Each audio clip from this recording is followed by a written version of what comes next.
Il s'agit du déménagement de l'OPAC, 250 personnes, 250 collaborateurs déménagés sur deux phases, deux vagues de week-end, vendredi, samedi. Sont concernés donc les biens mobiliers, l'informatique et la documentation et les archives. La partie transfert proprement dit a débuté ce vendredi matin avec une partie déconnexion informatique, emballage des dossiers et transfert dans la foulée avec en priorité les supports, bureaux et matériel informatique. Nous, on est maître d'œuvre de l'ensemble de l'opération. On fait intervenir ce qu'on appelle des experts. Pour nous, la société de déménagement, c'est un expert. Mon rôle sur le déménagement de l'OPAC de l'Oise, c'est de m'occuper de tout le transfert du système d'information, la partie de déconnexion, reconnexion de l'ensemble des postes et ses clients, ainsi que la partie salle-serveur. L'objectif étant de préserver un fonctionnement de telle façon que le déménagement génère le moins de perturbations possible. On a une opération critique sur la partie serveur.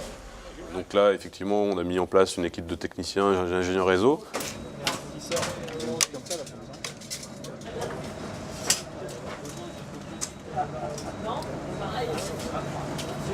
Il y a des manipulations assez délicates, donc des conditionnements spécifiques, avec un double conditionnement des machines à la fois sous bulle et sous flycase, dans des cadences relativement tranquilles par rapport à l'opération de transfert global, de manière à assurer l'intégrité du matériel.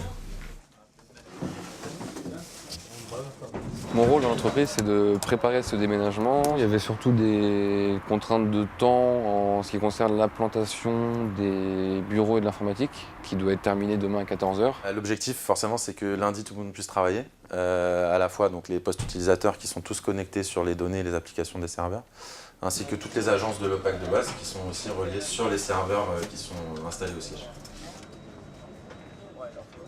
On ne peut pas travailler avec 250 personnes, vous l'imaginez bien. Donc sur les 250 personnes, on avait une quinzaine de services. Chaque service avait un correspondant déménagement.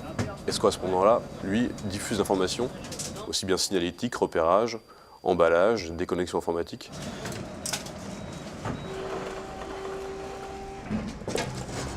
On a commencé à préparer l'opération mi-octobre à peu près, donc ça fait 1 mois et demi. Il y avait plusieurs réunions hebdomadaires et au fur et à mesure, une préparation de plus en plus fine sur tout l'aspect repérage, étiquetage des serveurs et de toute la connectivité des machines.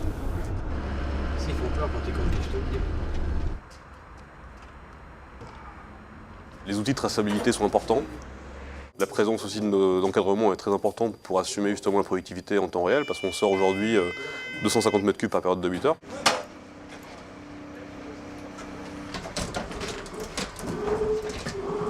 Par équipe, vous avez un contremaître, 2 chefs d'équipe. Et après, le contremaître place ses équipes et met un chef d'équipe au départ, un chef d'équipe à l'arrivée. On a des équipes importantes, vu qu'il y a plusieurs flux qui sont existants. Il y a un flux par les ascenseurs, un flux à travers le mont-char. Environ 30 personnes par flux. Elles sont nécessaires pour mener à bien l'emballage et le transfert. Sur la partie ingénierie et technique informatique, une équipe de 12. La proposition I2T était la solution qui nous paraît être la meilleure, compte tenu des moyens humains, des moyens techniques préconisés par I2T, on a trouvé que c'était le meilleur parti.